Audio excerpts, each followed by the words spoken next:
എന്റെ ശബ്ദം കനഗംഭീരം, ഞാനൊന്ന് നിന്നെ വീർന്നു. ഹലോ ഗായ്സ്, എല്ലാവർക്കും എൻ്റെ യൂട്യൂബ് ചാനലിലേക്ക് നല്ലൊരു നമസ്കാരം.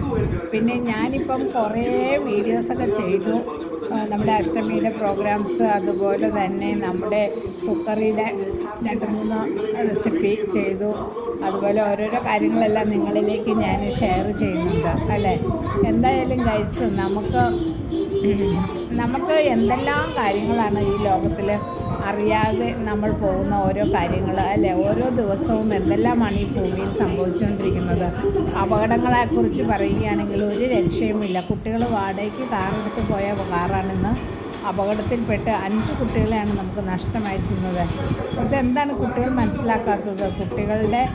അവരുടെ ആരോഗ്യവും അവരുടെ വിദ്യാഭ്യാസത്തിനും വേണ്ടി മാതാപിതാക്കൾ എന്തുമാത്രം കിടന്ന് കഷ്ടപ്പെടുന്ന ഈ സമയത്ത് കുഞ്ഞുങ്ങൾ യാതൊരു ഉത്തരവാദിത്വം ഇല്ലാതെയാണ് അടിച്ചു പൊളിച്ച് നടന്ന് അപകടങ്ങൾ ക്ഷണിച്ചു വരുത്തുന്നത്.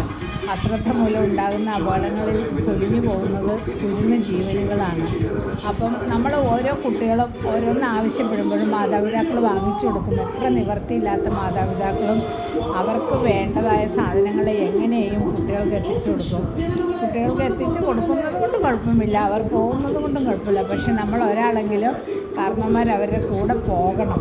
അല്ലാതെ നമ്മൾ അവരെ തന്നെ ഒന്നും ഒരു വഴിക്ക് പറഞ്ഞു വിടാൻ മാത്രം അവരത്ര ഇതായി തീർന്നിട്ടില്ല. അവരുടെ കൂടെ ഒരാളെങ്കിലും വേണം. അവരടിച്ചു പൊളിച്ചോട്ടെ, ആ കൂട്ടത്തിൽ നമ്മളതിലൊരാളായിട്ട് അല്ലെങ്കിൽ നമ്മളതിലൊരു ഡ്രൈവറായിട്ടെങ്കിലും നമ്മളൊരു സഹായിയായിട്ടെങ്കിലും അവരുടെ കൂട്ടത്തിൽ നല്ല സന്തോഷത്തോടെ കൂടുവാൻ നമ്മൾ പോകാൻ ശ്രമിക്കണം. പിന്നെ വരുന്നതെല്ലാം ദൈവത്തിൻ്റെ കയ്യിലാണ്. പിന്നെ അതുപോലെ തന്നെ ഒരു പ്രധാനപ്പെട്ട കാര്യം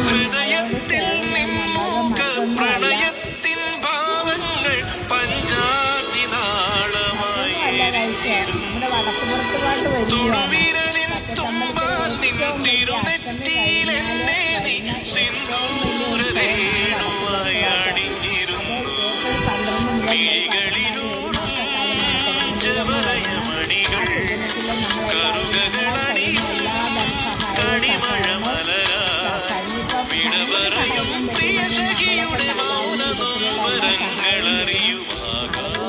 ദീപങ്ങൾ സാക്ഷി, ആഗ്നേയ ശൈലങ്ങൾ സാക്ഷി. എല്ലാവരിലേക്കും എത്തി എല്ലാവരും വന്ന് അതിൽ പങ്കുകൊണ്ട് നമ്മുടെ കുടുംബത്തിൻ്റെ ഐശ്വര്യത്തിനും അഭ്യർത്ഥിക്കും വേണ്ടി പ്രാർത്ഥിക്കണം. അതിലെന്തെങ്കിലുമൊക്കെ നമ്മളെ കൊണ്ട് കഴിയാവുന്ന വിധത്തിലുള്ള സംഭാവനകൾ നൽകി ആ ഭംഗി ആ നടപടി അല്ലെങ്കിൽ ആ ഒരു സംഭവം നമുക്ക് ബഹുലമാക്കി തന്നെ നല്ല രീതിയിൽ വിജയിപ്പിക്കണം. മനസ്സിൽ നീ എപ്പോഴും മന്ത്രാനുഭൂതിയാം മഞ്ഞിന്റെ വൽക്കലം ഒരു വലിയ കമ്മിറ്റിയാണ്. തുടിയായി ഞാൻ ഉണരുമ്പോൾ ഇടനെഞ്ചിൽ നീ എന്നും ഒരു രുദ്രതാളമായി ചേർന്നിരുന്നു.